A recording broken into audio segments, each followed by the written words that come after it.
Welcome back. Thank you very much for attending.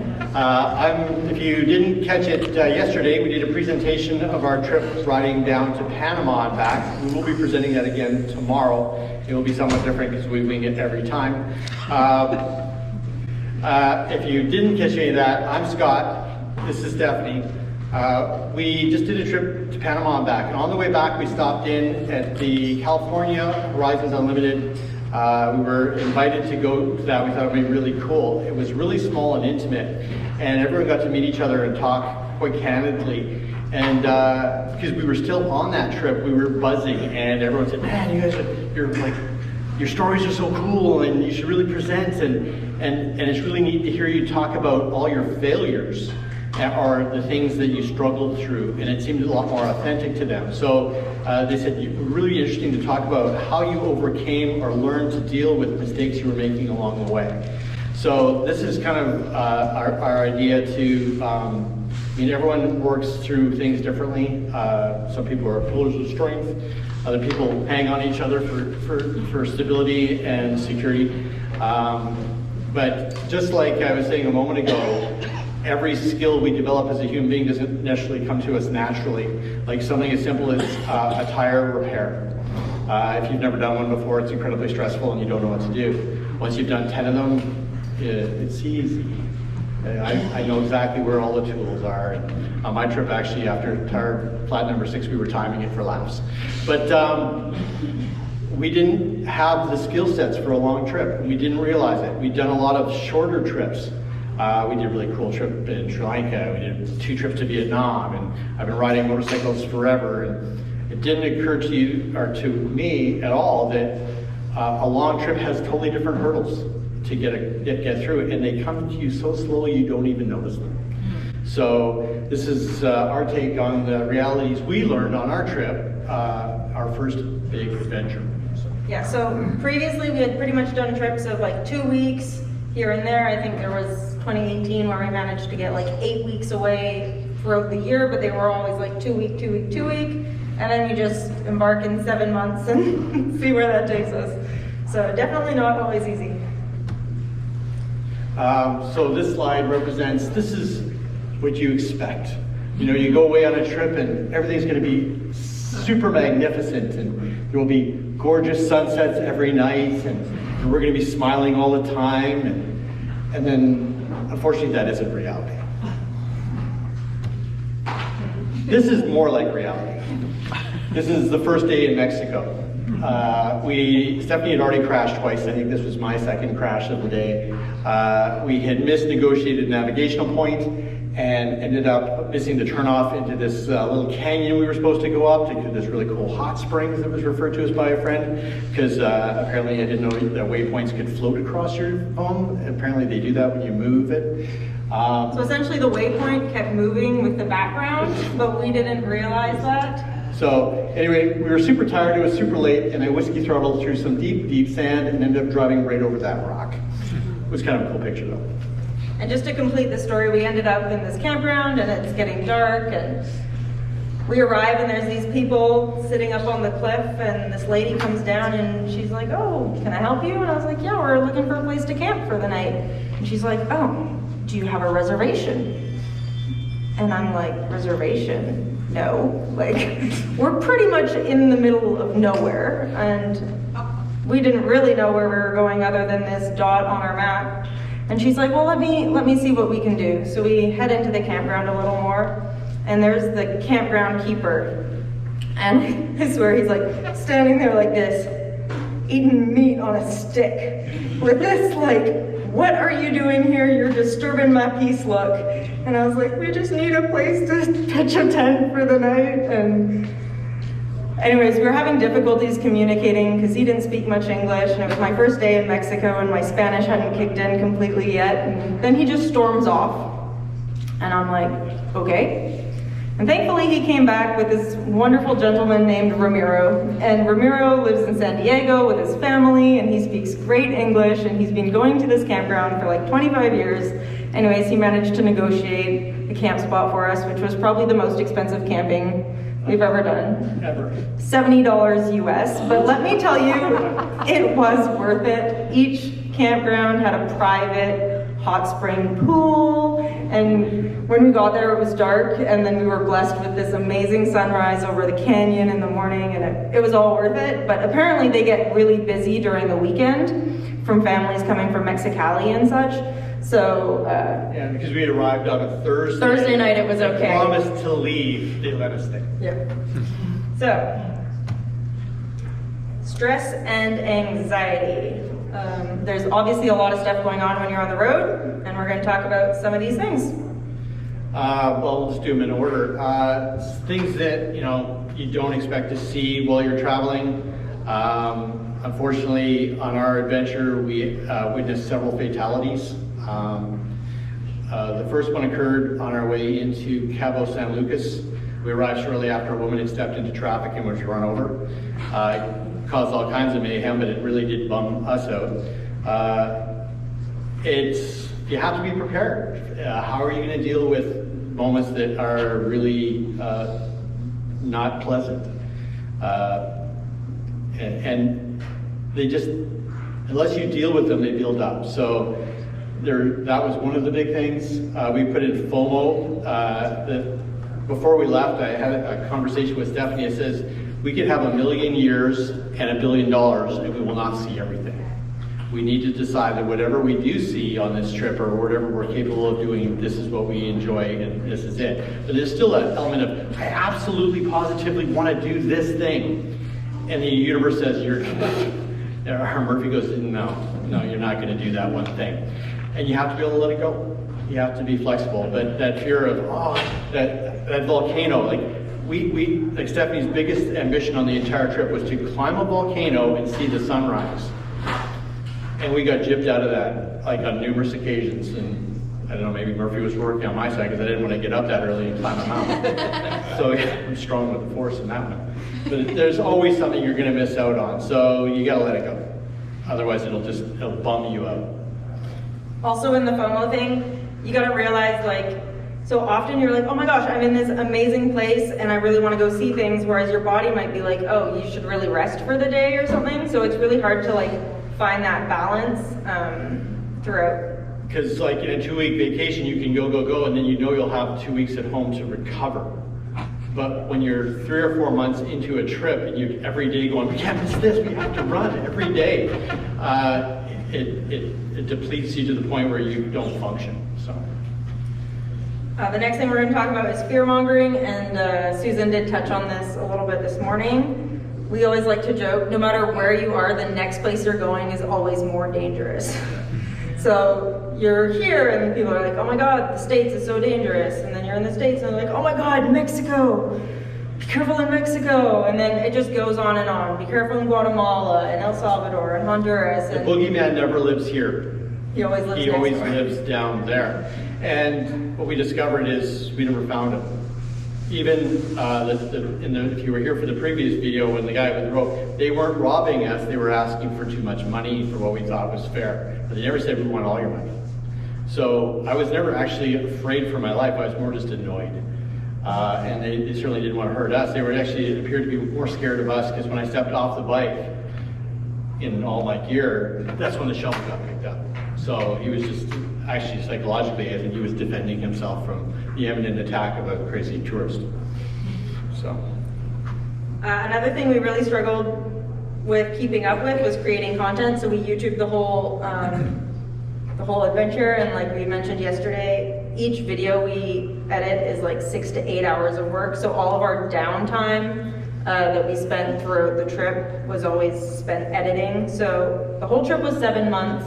We had a week down just north of Puerto Vallarta. We had 2 weeks in Cozumel, and then we spent a week in El Salvador, only because we had tested positive for COVID and we needed a negative test to get into Nicaragua.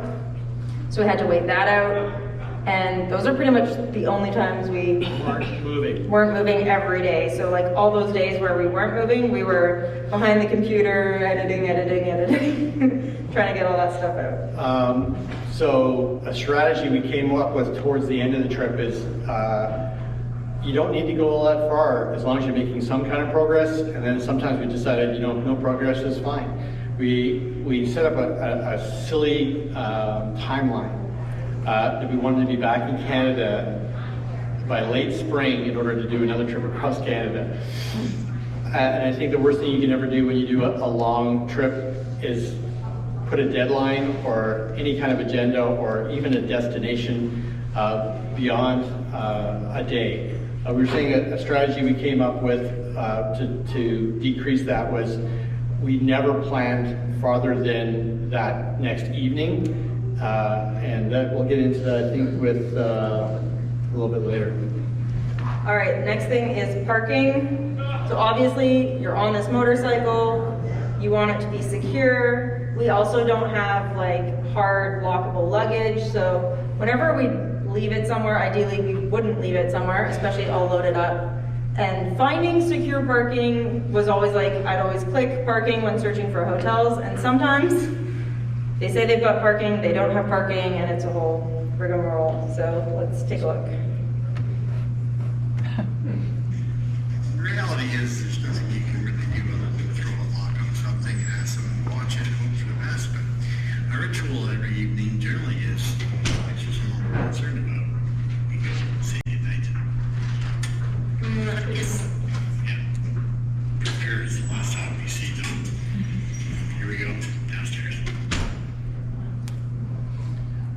I was asked about this outside, and I said going forward, the lesson I learned is, and we all knew it even before we left, is if you're going to take a motorcycle, make sure it's one that you're willing to walk away from, or you're okay with never seeing again. Don't take your prized possession with you that you love dearly, because it will cause you anxiety tremendously every time you walk out of sight of it. And when it is your only mechanism, or you believe it to be the only mechanism that will get you home, you guard it very carefully, and it caused us a lot of anxiety and missed opportunities on our trip. This is on a main drag in downtown Panama, 1 block from the worst neighborhood they have, or so we were told. And the only thing keeping them from wandering away was that silly little cable and the fact that they assured us there would be a man all night watching them through a window. So. But it worked out, they were there. This is an instance in Belize. All right, guys, we were a little concerned because this hotel is on the 2nd floor and the parking they offer is outside, unsecured in the municipal lot. But we talked them into letting us park them in this hallway here. So good night, bikes. Yeah, so it's just a little shopping hallway and they lock it the end of the day, and they're actually just parked outside a closed space, so I think we're just gonna leave them there. Now, what time is it, love?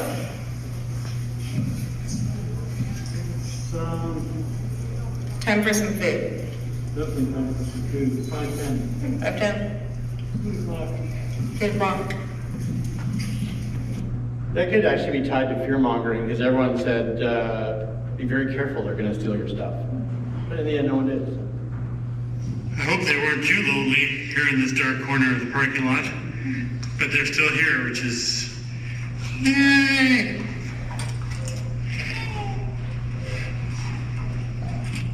There were a few times that we booked a hotel and they said they had parking and then they didn't. And then it was really annoying, especially in like some of the more touristy towns. The parking is extremely expensive. I think one night we ended up paying like half the hotel worth just in parking, and it was quite frustrating. But then Scott was like, if our bikes got stolen and I told you could get your bike back for $18, would you pay the $18? You'd pay the $18. So he was like, just pay it up front and your bike will be in it there in the morning. So sometimes it's just, you gotta do it. Steph was really awesome in budgeting our trip, and she's really good with money. And so that was that conversation about, she would rather not pay $18, but I was saying it's a good investment because you can't replace a $12,000 bike any cheaper. All right, the next thing we're going to talk about, which kind of goes into fear mongering, is cartels. Obviously, it's a bigger subject, more so in Mexico, and we had a lot of Mexicans be like, oh my God, stay out of this state, or whatever, like just be careful. And in the end, we didn't really have any direct experience with the cartels, and most of the locals would tell us that if we did, they'd just more or less laugh at us and just send us back and tell us to get out of the way or whatever.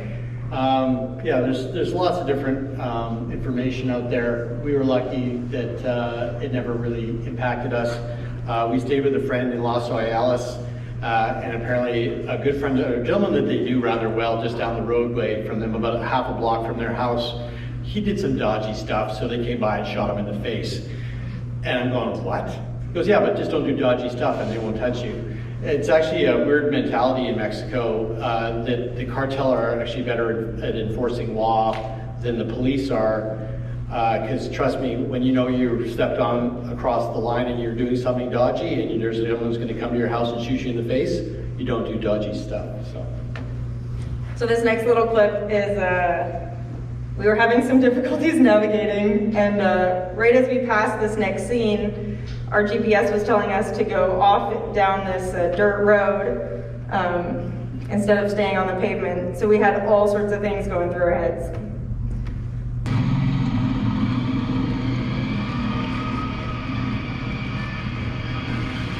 For those of you who aren't familiar, a large component of cartels marking their territory or retaliation for law enforcement is to burn stuff. So we've clearly stepped into an area where they don't want you to be. But it was a beautiful BDR ride, about an hour and a half through cartel territory on our way back to the coast on a road that a tourist would never be on. So we did an entire video about how your mind can play games with you, because in the end it was just a lovely day. So. Mechanical problems. Did it happen on that same day? I had flat number 3, I believe, before we even got out of that area. And the fact that we had been stressed out all day about the fact that we were going to probably fall into the hands of someone who would do us ill will. And we weren't in a good mood. And Stephanie was quite anxious as well. And it had all spooled up in our minds. And when I finally got the flat tire, I think we had a meltdown there too. So. But yeah, it's, again, you just have to be able to work as a team and find ways to communicate as effectively that don't ramp the situation up, and always try to look to the constructive way out. But yeah, luckily I am a mechanic, so it probably would have been a lot worse had we not had that skill set. This is my Princess, and it was, as I mentioned in the last video, not the strongest part of our team. And it resulted in a front tire needing to be rebuilt. Several flats, 6 in total, and that is the broken foot peg that I managed to shear off my bike in Guatemala. So, all no fun for someone like myself who prides himself in maintaining their vehicle. So, oh, this is a funny story. When I discovered there was an actual crack in the front wheel of my bike, and it was a severe safety issue, and if it had come apart, it would have resulted in a horrible accident, I reached out to a friend of mine and asked him to get me a wheel and ship it to Cozumel, Mexico. Unfortunately, I didn't check his qualifications as a parts person, and this is what they sent me. So. Well guys, Scott ordered a tiny home on the internet and it has arrived. Literally. One more sleeping unit and no more hotel bills. Oh, it's got a Honda sticker on it. Yeah, it's a Honda tiny home.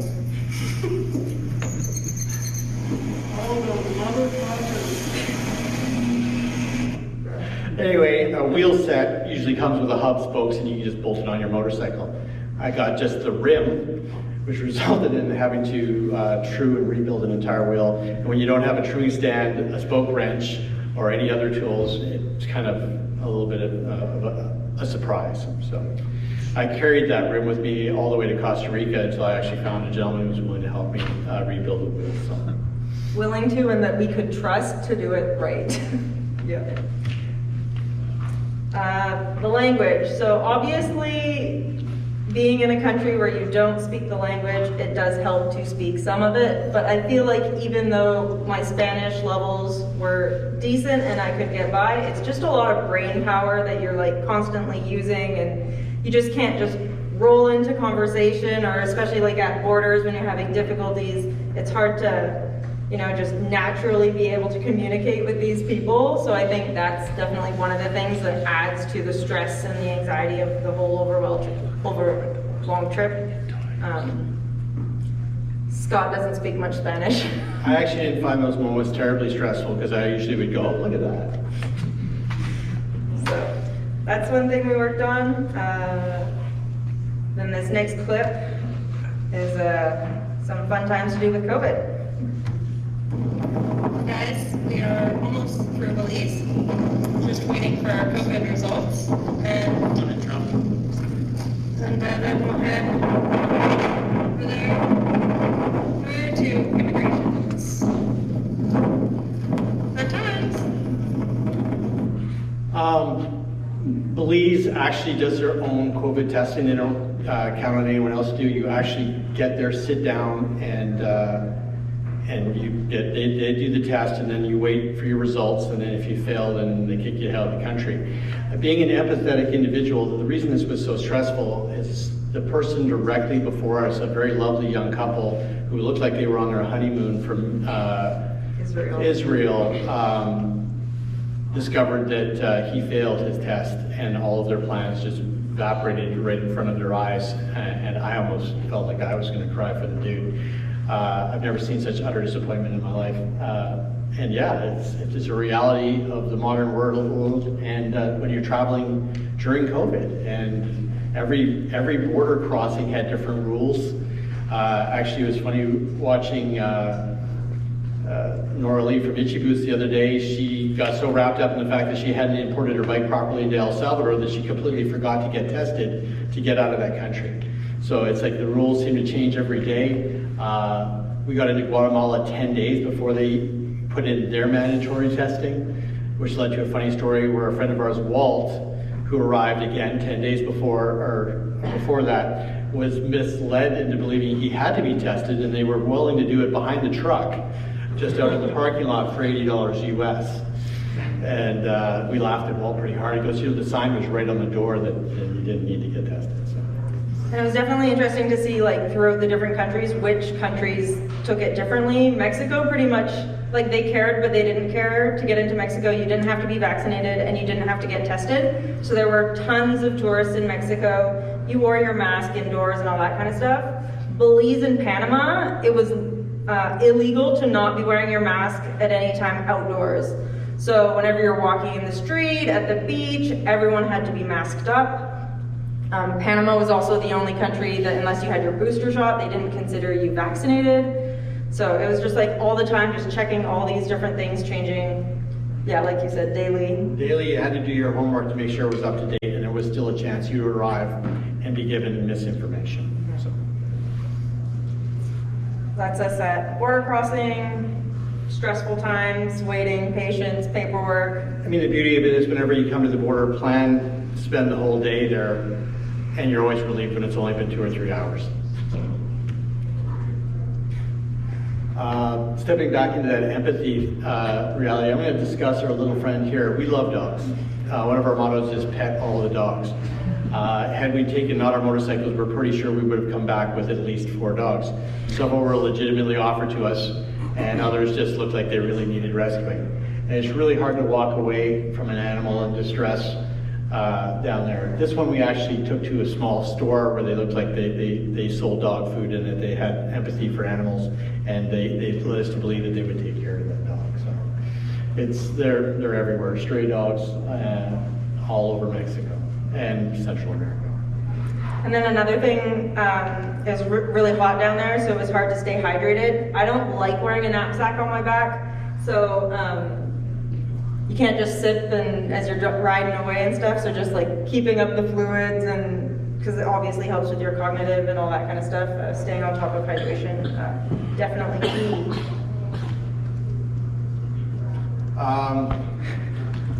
And again, coming back to, we'd always done 2-week trips, and we'd never even encountered this. And a friend of ours, he coached us. He said, "So what are you going to do when you hit the wall?"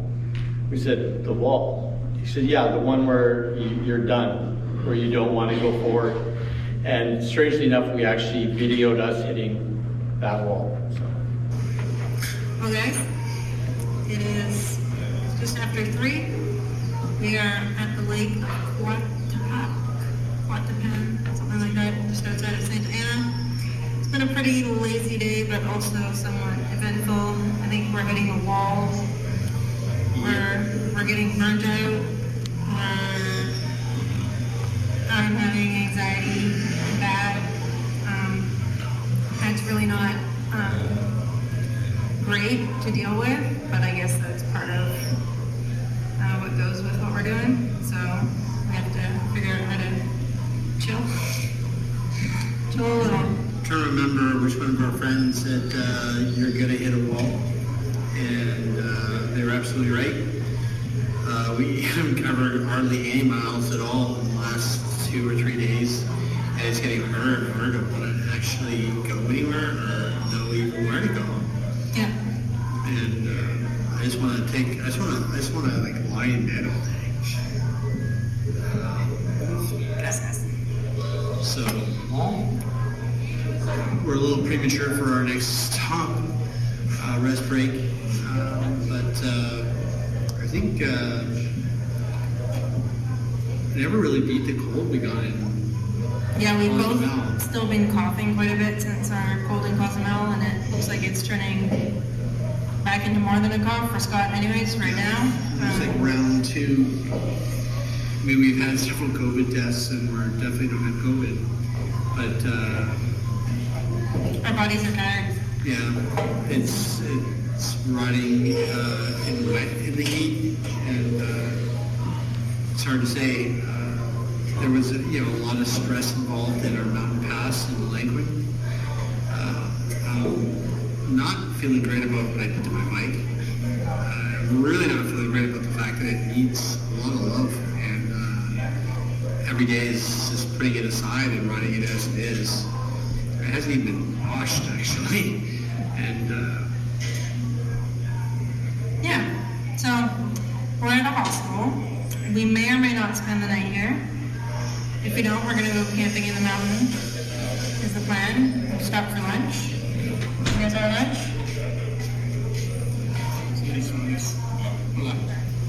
And yeah, we're in retro. So everyone has their own endurance, everyone has their own limits. On our way back, we interacted with a friend from Alberta who was bringing a crew of people and had this huge plan. They were going to do this adventure ride in California, and we wanted to meet up with him. And we did. It was actually kind of interesting because we met one of his friends. His name is Matt, and he's Australian. And he'd done the same trip. He was really excited about what we'd done, and we started comparing notes. And then he started going, yeah, we developed a new, he emphasized with what we'd gone through, and he goes, well, we developed this arm strategy for that. And he goes, we called it the 5-day weekend. I was going, pardon? He goes, yeah, we would only travel for 2 days, and then we would stop for 5 and just hang out. I go, well, why not 3 and 4? He goes, no, because if you do 3 days of travel, you've gone too far, you've missed something. And I was going, well, that's kind of cool. We didn't go that way, and everyone will find their own rhythm in their trip. But what we did is we just started decreasing the distances we traveled every day so that we could get up later and balance the places we were seeing and stuff like that. And then, we just broke the rhythm of it. We just made it as casual as we wanted. You get to someplace, hey, I really like it here. Let's stay here for 2 days or longer. And that really helped. That was like a turning point for us. At that point, we just felt as though we had this thing where we had to get to Panama at the 3.5 month mark, and if we weren't moving every day, that wouldn't get accomplished.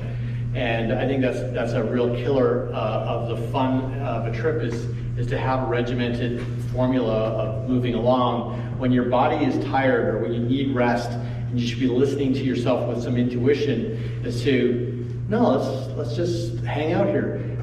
We ended up spending a couple days here swimming in the lake and actually vacationing for a brief moment. Because traveling every day actually turns into a different kind of job. You've left work behind and you're retired, and now we're on this epic adventure, which turns into a daily slog of packing and unpacking your motorcycle, getting up early, checking out of the place you're in, or making sure that the place you're camping isn't infested in scorpions and snakes, and that oops, I accidentally put the tent on top of an anthill, which is how it happened on our adventure. So. Yeah, it was actually 2 days after this clip was shot that we did test positive for COVID, so it might have been playing into the emotions and stuff we were feeling, but at this point we were pretty much 3.5 months into the trip, and we were definitely getting burnt out and exhausted. Yeah. All right. This is a lesson maybe we didn't learn quite early enough, the importance of a good night's sleep. So we did leave Canada with the intention of doing a lot of nights in a tent, and we did a lot of nights in a tent through the US and through Mexico, and like we touched base yesterday, after it just got like too humid, too wet, too hot, you definitely needed a fan on you or AC, which would be nice. And in the tent, sometimes you're just not sleeping as restful as you need to be. And we noticed day after day, we're getting worn out, and when you're on bikes and everything's coming at you all the time, you really need to be fully focused and rested properly. And kind of like that parking lot conversation where I said for like $18 we get to keep our bikes. What do you think? Again, from a budgetary standpoint, when you're trying to convince someone another hotel, I said, if we can get a good night's sleep tonight, we're less likely to get in a horrific motorcycle accident tomorrow, which will end our trip. Which would you rather have? I think we can pay an extra couple bucks, get AC, and actually sleep tonight rather than sweat and turn all night long while we listen to the traffic on the road go by. Which were scenarios. We actually ended up, one night we slept in a campground in Baja. There was one of those no-tell motels, and there were cars parking outside our tent. Like 3 feet away from our tent. And queuing up for the lineup to get their shot at a room until 3 o'clock in the morning. And I actually knew that in the morning when I got out of the tent, I could see the tire prints, and I could tell you what kind of car it was that was 5 feet from my tent. It's just, there's checks and balances, and we discovered that a good night's sleep was super important, and it comes at a cost, and it's worth paying. Another funny story that comes out of it is one of our friends that we stayed with in the Baja, he was like, oh, you gotta go check out this place, it's called Chimo, and it's just south of Puerto Vallarta, and it's this crazy winding road that goes way down the cliffside, and you end up in this tiny little fishing village. And like, there's pretty much no tourists that go there. And so we arrived there, and we were ready to pitch our tent and stuff, and I asked the locals, like, oh, where's a good place to pitch a tent? And he's like, oh, well, anywhere you want on the beach kind of thing. And he's like, well, if you go across the river, the beach there is more secluded. So we set up our tent there, and we got a little campfire going and stuff, and there was this roadway that went up the hill the other side, and as night's falling, there's all these people coming down this hill, and I'm like, oh, are they gonna like go back up there through the night and maybe pick up some stuff from our bikes or something as we're sleeping? And as the nightfall came, we kept seeing these little moving lights in the forest, and they started like scaring me essentially. I didn't know what was going on, and I was like, what do you think that is? And we weren't sure if they were like people lurking in the darkness or whatever. Anyways, I finally like grew some balls and got my flashlight out and went to investigate the fireflies. Now, I had never seen fireflies before, and it was just like the weirdest thing. But yeah, we didn't sleep very well that night, even though it was a beautiful spot. And we did actually get quite productive while we weren't sleeping, and Steph took the most magnificent photographs of the moonrise with the special night filter on her phone. It was spectacular. So. Yeah, like even early in the morning, some fishermen like walked like 2 feet away from our tent, and the beach is like big like this auditorium. I was like, you couldn't walk over there? Like, it's just so weird. The romantic notion of riding into the sunset.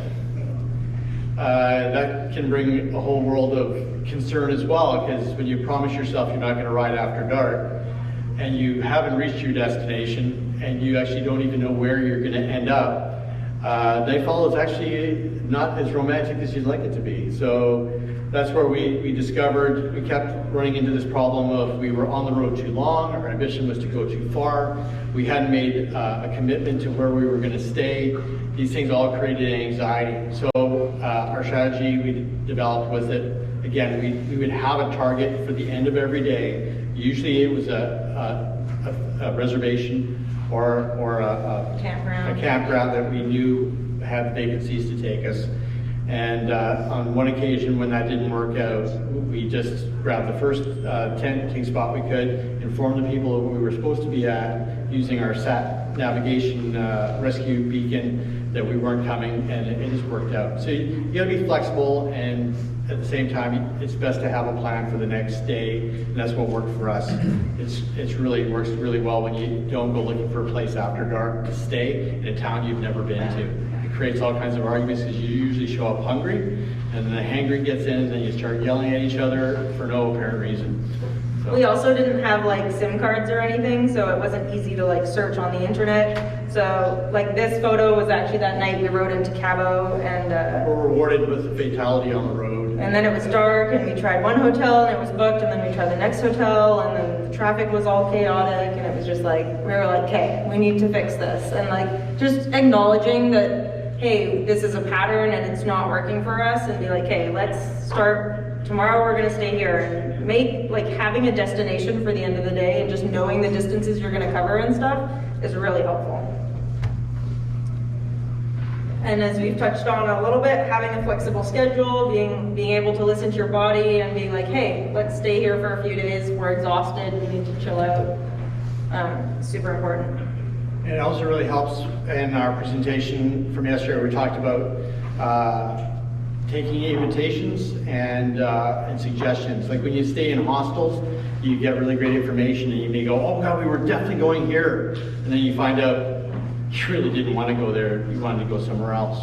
So being flexible in where you go and the time it takes is invaluable and improve the quality of your trip dramatically, and it helped us a lot. And also one thing to know is like a lot of the hostels throughout Central America, I know when I think hostels, you're like dorm room with 20 other people and you're like, I don't want to stay there. But every time we were in a hostel, we had a private room. Sometimes it had a private bathroom, sometimes it didn't. I didn't care so much whether it had a private bathroom, but a nice private space to keep your stuff all locked up, and it was a lot cheaper than staying in like a proper hotel. And what was kind of cool in Central America is almost every single hostel offers a private room option for almost exactly the same price as two singles staying in a dorm room. Yeah. So it was a no-brainer. And then I also really enjoyed a lot of the hostels had kitchens. And after 7 months or even 3 months on the road, being able to cook your own meals and like eat the vegetables you want to eat and stuff, I always really found that super helpful.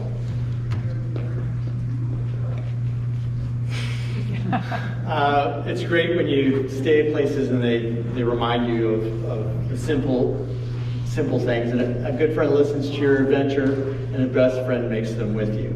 So neither of us could have done this on our own, I think. I mean, we have and we could, but it made it that much better that we worked as a team and got through it together.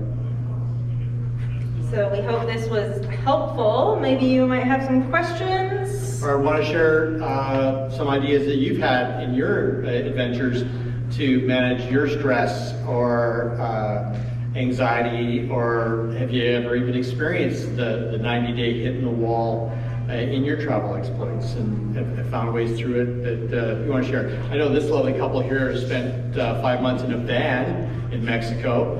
I'm sure they learned a lot about interpersonal skills. But yeah, it's like an open thing. I think if we can start a discussion where people can share their experiences and maybe little secrets, you know, as simple as you definitely need 3 tire spoons to do tire change. The guys who sell you 2 are fooling you. So it's all learning progress. And like I said, when I had many customers walk into my motorcycle shop, there are 3 types of people. And there are idiots, smart people, and geniuses. An idiot never learns anything. A smart man learns from his own mistakes. A genius learns from others' mistakes. Be the genius. Ask questions, take advice, and learn from other people's mistakes if you can. I'll just add, since there's any questions? Yeah, go for it. You mentioned the SIM card thing. Do you think it's worthwhile getting a new SIM in every country you hit? I think it's a really good idea, and if your budget allows it, go for it. We ended up actually biting the bullet. We actually were fairly belligerent in the fact that we didn't want to have that. And when we got back to the US, we just couldn't get certain things accomplished without it, and we broke down and did it. Again, it's like that conversation about the parking or the camping versus hotels. There's a certain point where it makes sense. We felt our sat phone for emergency purposes, that covered us for emergencies, and then making plans along the way wasn't an emergency. If you didn't have the cognitive thought to use the Wi-Fi in the morning to make a reservation, you probably, I think in a lot of cases on this trip, we were told on numerous occasions that you can get a Mexican SIM card for next to nothing, and it actually worked in all of Central America. But because we were belligerent about not getting one, we ignored that advice, and I think it was a detriment to us. But in the end, you can get SIM cards in every country, and it's all a lot cheaper cheap. than in Canada. So, I mean, Yeah, it's so it's dirty. not a bad idea. It's really silly not to. Yeah. There's another question. Yeah. First of all, I want to say I find it funny when you had the video about the goats hitting the wall, that you were concerned that your bike was being washed. Yeah, it's funny. I've been riding for 33 years. I've been a motorcycle mechanic for more than 20 years, and I lecture people at length about how the first thing you consider with maintenance is it's all about dirt. You change your oil because it's dirty, you service your air filter because it's dirty, your spark plug is contaminated, all through dirt. So the first thing you can do to protect your piece of machinery from premature failure is to clean the thing. And so my bikes have always been a point of pride with me in the fact that people would often tease me about my bikes and go, does it ever go anywhere? I'd come back from doing a BDR or coming back from riding in Baja. I mean, that bike is no stranger to adventure. It'd been many places. Yeah. This is the first time where I lacked time and the ability to service it and clean it effectively. And it did. It played in my mind. And we all have our own mechanisms of OCD or whatever you might want to call it. I discovered after this trip, I used to tease myself that I had OCD combined with attention deficit disorder. So I go to clean this, and on that way I had to clean that, and then it was really bad. But since I've gotten back from this trip, I realized it actually is a real thing with me. And you can see in that moment that I was heartbroken that I'd left my friend dirty and broken. And I ironically got over it a little bit and rode with a cylinder head bolt as a foot peg from Guatemala to Panama and Panama back to Nicaragua. And by that point, I'd become so attached to it that when I got the replacement part, I actually considered not putting it on. Now, in the back there. What your YouTube channel Oh, is. we are called the Adventure Co-op. Because we love to share the adventure. And if you want to just share it from the couch and comment, that's cool. If in the future you see us doing something really cool that we've put up and you want to get involved in that, that's where we're going with this. We've, for 10 years now, taken groups of people to Baja and Moab, Utah, and all over the place. Last year, during COVID, we took a group of friends to Invermere for the Wanduro. We have these really cool 40-foot school buses converted up to carry motorcycles. And we call it the Express Train Fun. And we have lots of other names for it, like No Name Bus or Trojan Horse, and the Zombie Bus. You look up the Zombie Bus, you'll actually find us on YouTube as well. Yes. So that might be an interesting idea. At least I would find it interesting. I mean, coming from a motorcycle mechanic background, maybe discussing proper ways of cleaning your bike, or what's the highest priority for these conditions to clean, how often, just for maintenance, what you think would be most important. Actually, I get that a lot. A lot of people say, you should do that on your YouTube channel. I'm going, oh God, I don't want to talk about it. It's so boring to me because it's already ingrained in me. I don't think it's interesting. And that's my own kind of silly thing. Ironically, I had a friend I met once, and he showed up on his really cool sport bike, and it was filthy. And he was like the antithesis of me. He didn't want to be a poser, and he felt that it actually gave him more cred that his bike was filthy. And I had a conversation with him, and I said, you should clean your bike, you always get over yourself. And I said, no, seriously, I can't tell if all the bolts are there. And we're riding together at a pretty brisk pace, and I'm worried that something's gonna come off your bike and you're gonna get hurt real bad. He goes, so what are you talking about? I go, do you know if all the parts are there? Have you looked lately? And he actually took it to heart, and he started cleaning the motorcycle. So I used to do this maintenance course at the shop, and I call it this basic detailing, a basic maintenance course. And it always started with the same thing. When you wash your motorcycle effectively, it's like a pilot before he gets on his airplane. What does he do? He walks around, he grabs the ailerons, the elevators. He makes sure that all the components are still attached to the aircraft. Because if the aircraft fails in mid-flight, people die. And on a motorcycle, you're riding along and your chain comes off, or it gets locked up in your transmission. It goes down and people get hurt. So when you look your motorcycle over, make sure you have the brakes are still on your bike, the chain is in good nick, the tires are inflated to proper inflation. These things will all keep you from having an accident. And that's a really big bummer in your day when you have an accident. Trust me, when I hit a cow, it was a real bummer. But as far as the first step is just clean the whole bike over to inspect it. Obviously, a lot of bikes, the air filter is not readily available. You can't just take a quick peek and see if it's okay. But you can check your oil level. I mean, these are real simple things you should be doing on a daily basis. Every time before you start your bike, you should be checking your tire pressure. Make sure at least kick them, make sure there's air in them before you depart on a flat tire. Make sure you have oil in them. And I've learned all these things through my own personal mistakes. My first trip to Baja, I had a brand new Honda. And apparently it didn't like the way I was riding it, and it consumed all of its oil, and before I even made it halfway back up, it seized and blew up. Of course, the guy I was riding with informed me later that it's been smoking for days, Scott. And I go, that was really handy to fucking know. Jackass. Luckily, he was a nice enough dude that he towed me most of the way home. But again, if I had checked my oil every day, I would have discovered that it was evaporating out of my motorcycle out the exhaust pipe. Luckily, the manufacturer warranted the motor, and the only inconvenience is that I had to hang around in Laredo for a couple of days while we went to go get our car and trailer. So, yeah, just fundamentally just cleaning the bike is where you'll start, going over all the systems on the motorcycle, check them. We all know it, oil, tires, stuff like that. Lubing your chain. Yeah. You know, it's hard when you're on the road, like if you didn't bring all the parts to service your bike, like air filters and such. But when we did get a chance, at a few different locations, we did take the bikes completely. We did service Stephanie's air filter on the road, and a few other things along the way. I guess I was trying to differentiate between maybe, follow all the maintenance, clearly. Yeah. But then you're cleaning, it's like, well, I'm not super fastidious. I mean, I check my stuff before I ride, but... Yeah, it doesn't have to be spotless. I'm wondering what I'm missing. It doesn't have to be spotless, but in that, it is a procedure. You can either do it like a physical checklist, or like I say, I do it personally by washing the motorcycle off. Again, the reasoning behind that is all wear and tear on a motorcycle is dirt. All your bearings will wear out because the seal will fail because it's had dirt impregnated in it and you've run on it too long.